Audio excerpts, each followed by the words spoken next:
Several months ago, I called up Safeco, who deals with our car insurance, to settle a few items on our policies on both of our Honda vehicles. This is what I got. For a new customer, press 1. For an existing customer, press 2. For the current weather in Madison, Wisconsin, press 3. To speak to a claims attendant in outer Bangladesh, press 4. You can imagine, as you've been there yourselves, that for the next 10 or 15 minutes or so, I was stuck in a Bermuda Triangle called computerized telephone services. I just wanted what? Access. When I was 10 years old, it was 1969, and my parents took myself and my older sister to St. Louis, Missouri. And even at 10 years old, I was an ardent St. Louis Cardinal baseball fan. I couldn't wait to get inside Busch Stadium. And there is pretty much how it looked in 1969. In the day, the Cardinals field the likes of Orlando Cepeda, Julian Javier, Mike Shannon, Tim McCarver, Lou Brock. And who was on the mound that night? Bob Gibson. I wanted to meet these players. I wanted to show them that I had all of their baseball cards. I wanted to get their autographs. But our seats were 3 miles west of Kansas City. I just wanted access. If you could get access, if you could get into any place in the world, what would that place be? Children, it's probably something like this, right? If you could just get into all of the Disney theme parks anytime you wanted, wouldn't life be grand? Well, I know there aren't a lot of Cardinal fans here, but there are a lot of what we call Northsiders, right? So maybe if you're a Cub fan, your place of interest would be Wrigley Field. Oh my, imagine you have lifetime season tickets right behind home plate. Now, some of you are thinking way beyond Disney, way beyond Wrigleyville. No, you're looking for the real stuff, right? You're thinking, if I could get access to Fort Knox and all the gold, life would be a breeze. Adios, Fort Wayne, Indiana.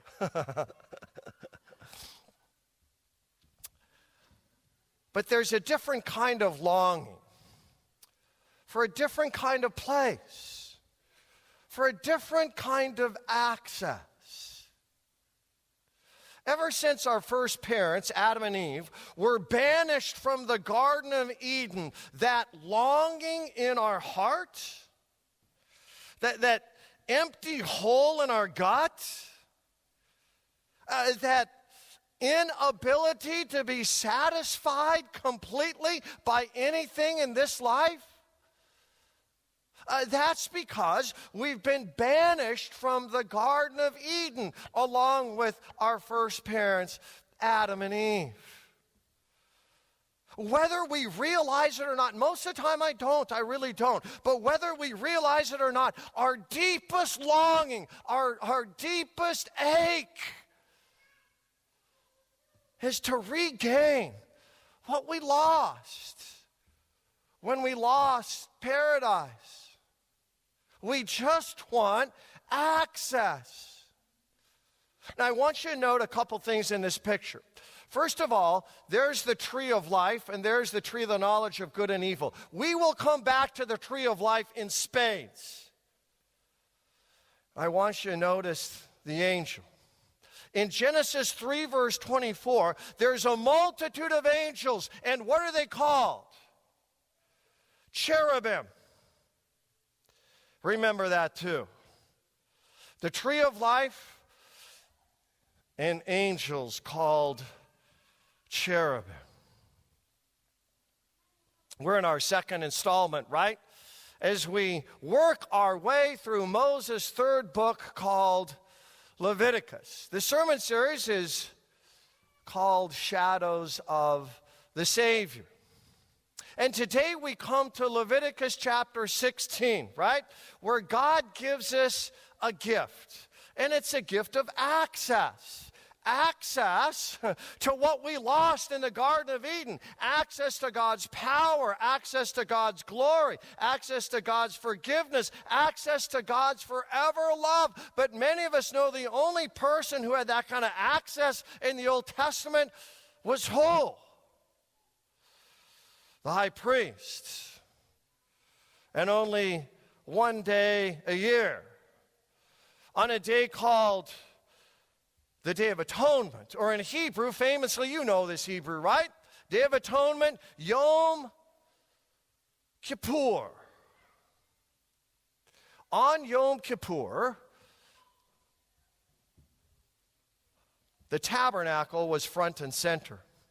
The tabernacle, of course, again, many of you know this, has two rooms to it. And the first room would be called the holy place. So there's the altar of incense, there's the table of showbread, and there is the golden 7-branch menorah. What's that look like? The tree of life. The tree of life. Oh, really? The symbolism here is beautiful. I mean, it's life-changing. So the high priest, one time a year, goes into the holy place, and then he's ready to go into the second room called the most holy place, or the Holy of Holies. And what is separating that but a veil, and embroidered on the veil would be what? Angels, cherubim. And if we don't get it, on the Ark of the Covenant, by the way, there's a real sized 2 replica Ark of the Covenant right there in the narthex. You might want to take a look at that after worship. But on our replica and on the picture, what are those winged creatures called? Oh, you know, cherubim. Get it? Do you see the symbolism? What Moses is writing? He's saying that the Holy of Holies is likened to the Garden of Eden. And so when the high priest enters the most holy place, one time a year on Yom Kippur, the Day of Atonement, God is present by means of a cloud. He's present right between the cherubim, these angelic figures, and on the lid of the Ark of the Covenant is the mercy seats. Where the high priest on Yom Kippur places the blood. In Hebrew, quite often, authors put their most important point in the middle of their composition. You've heard me say this before. The meat is where? The meat is in the middle. So Moses writes 5 books, right, calls the Pentateuch, Genesis, Exodus, Leviticus, Numbers, Deuteronomy, and what's right there smack dab in the middle? Leviticus. Leviticus is the most important piece to Moses' writings. Just ask any Jew, what is the first book Jewish children learn? Leviticus. Leviticus has 37 parts. In Yom Kippur, Day of Atonement, Leviticus chapter 16, is the 18th part, which means it's where? It's in the middle. And what's in the middle? The main point is in the middle. So what is Moses' main point of his entire life, of all his writings? Leviticus chapter 16 is the main point, is the chief teaching, is the central idea. And what would that be? Access. Access. The Garden of Eden, that longing that we have to reconnect with the God who made us and love us, the Garden of Eden, folks, that's back in play. But you can't just go in anytime you want. So on Yom Kippur, the Day of Atonement, if you wanted access to God's gracious presence, you needed a sacrifice for sin. See, there are massive barriers between you and your God. There are massive barriers between me and my God. The gates of heaven are locked. The cherubim are standing guard. All who are unclean and sinful must stay out. And that's you. And that's me. And that's Adam and Eve. And that's even Aaron, the first high priest. You just don't waltz into God's presence and say, hey, what's up? You need a sacrifice for sin. So Leviticus 16:3 says, when Aaron, the first high priest, enters the sanctuary area, that's the holy place, not the holy of holies, but the holy place, he must follow these instructions fully. He must bring a young bull for a sin offering and a ram for a burnt offering. There must be a sacrifice for sin. Next, there must be humility over sin. Do you want access? Then don't be so proud. Come off your high horse. Don't think you're God's gift to humanity. Access to God's presence requires humility over sin. Now, on every other day of the year, the high priest, Aaron, wore this. Oh my, he looks like a reigning monarch, a king. His robe, look at his robe, is embellished and adorned with fine needlework and jewels and gold. And his breastplate has costly jewels and stones, 12 of them to represent the 12 tribes of Israel. He doesn't have anything on his feet because he's God's servant. And what does he have at the bottom of his robe? Bells. Bells. Bells to announce when he enters the Holy of Holies, God knows he's coming. And then he's got this beautiful turban. You see that? It says in Hebrew, Kadosh LeYahweh, holy to Yahweh the Lord. What an awesome outfit. But on Yom Kippur, he doesn't wear that. Because entrance into God's presence requires humility over sin.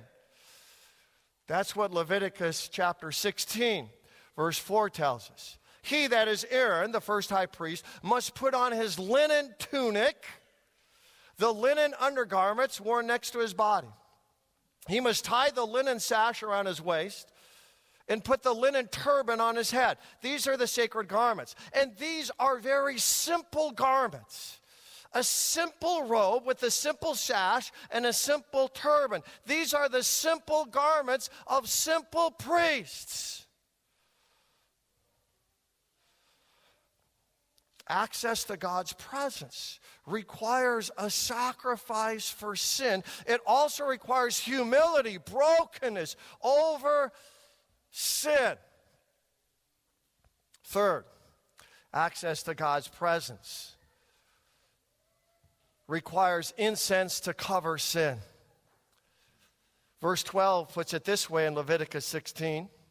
He, that's Aaron, will fill an incense burner. Remember, the incense altar is in the holy place, not the holy of holies. And he'll get those burning coals from that incense altar that stands before the Lord. Then he will take 2 handfuls of fragrant powdered incense, will carry the burner and the incense behind the inner curtain. So imagine the fear and trembling as the bells start ringing. And he can barely see what's going on because you have the tree of life there, the golden 7-branch menorah. And as he goes by the angelic tapestry to enter into the very presence of God, it is as though he's re-entering the Garden of Eden. And he needs to cover himself. He needs to hide himself with the incense smoke. So to recover what we lost, sacrifice for sin, humility over sin, incense to cover sin, and of course, we can guess this, blood to forgive sin. I said last week that the book of Leviticus has 89 references to blood. It's the bloodiest book in the Bible. Verse 14 says, then he, Aaron, the high priest, must take some of the blood of the bull. Remember, that's the blood of the sacrifice. Dip his finger in it. Sprinkle it on the east side of the atonement cover, which of course is the mercy seat on the Ark of the Covenant. He must sprinkle blood 7 times, 7 perfect number. Here is the perfect sacrifice, albeit just a shadow. And he's to sprinkle that 7 times with his finger in front of the atonement cover. So the words, obviously, I'm highlighting here would be blood and atonement. Atonement is a compound of 3 English words. At one meant. At one meant. It means to be reconnected, to be unified. Through the blood of the sacrifice, the high priest is now making atonement. At one meant, and he and Yahweh, the God of Israel, are now reconnected. There's another word for that. What's it called? Access. But all of this is just a preview, a prediction, a partial picture of the real deal. This is a shadow. This isn't the substance. Wouldn't it be great if we could see the full enchilada, the whole 9 yards? Well, here it is.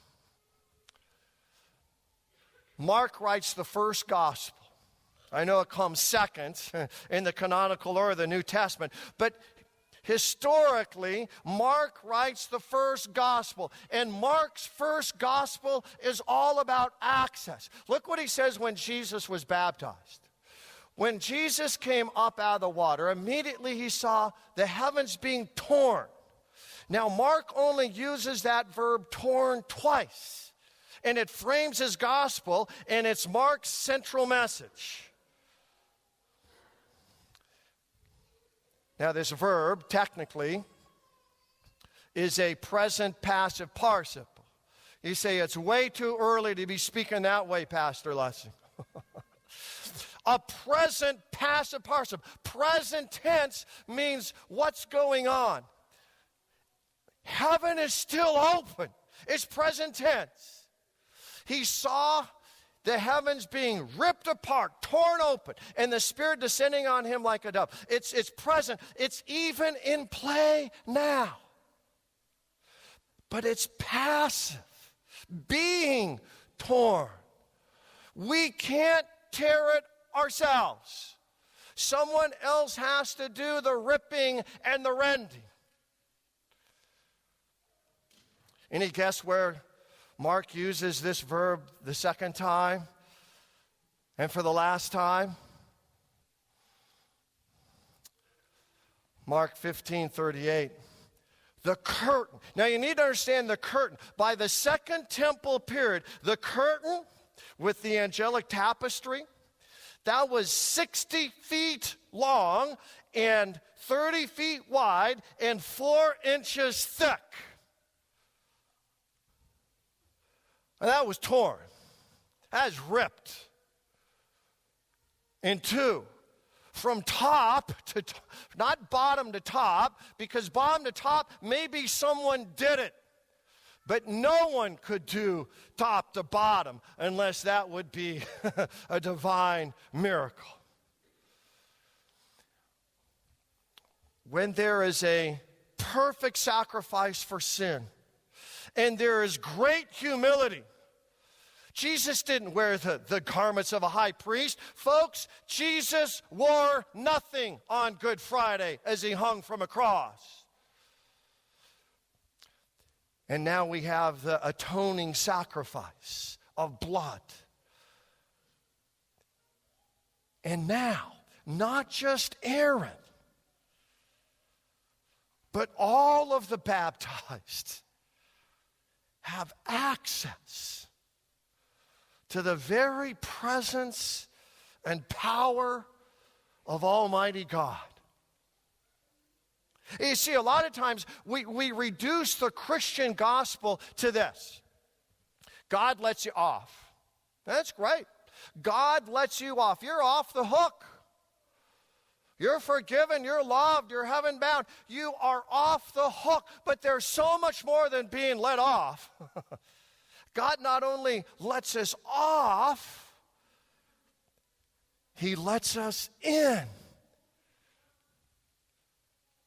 There it is again. Jesus being baptized, Mark 1:10, and the heavens being rent asunder, present, passive, participle. And that's just a preview of the rending of the curtain in the temple.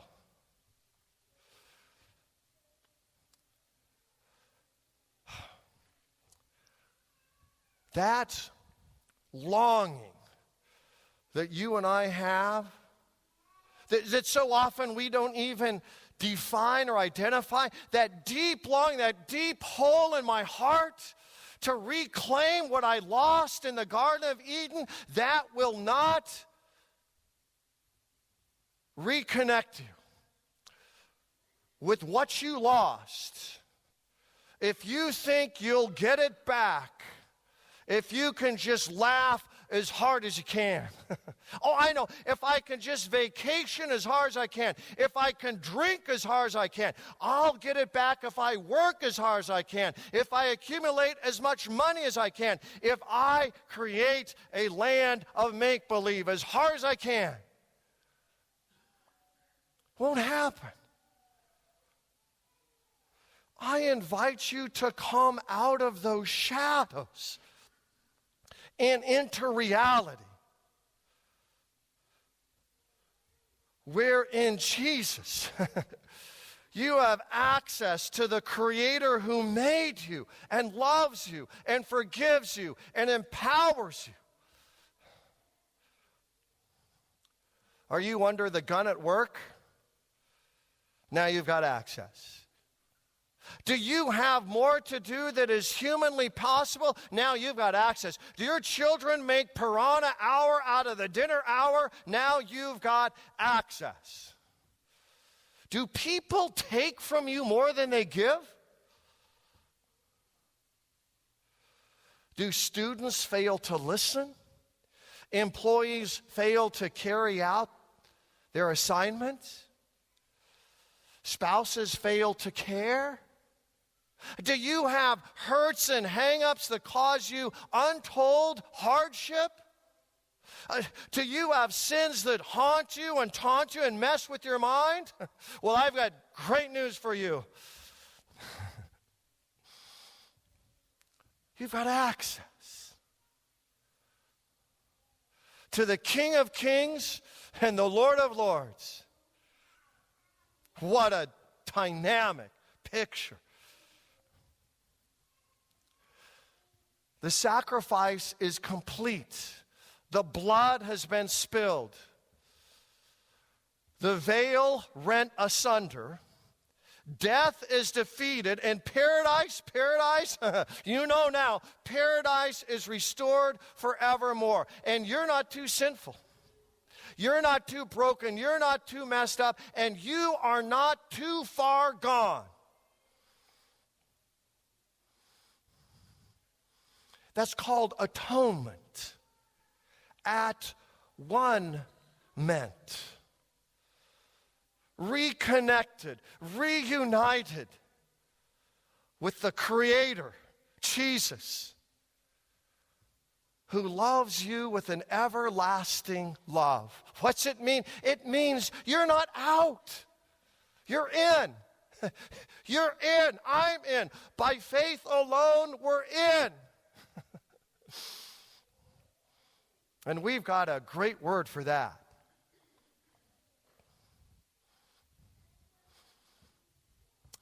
We call it access. Let's stand and sing.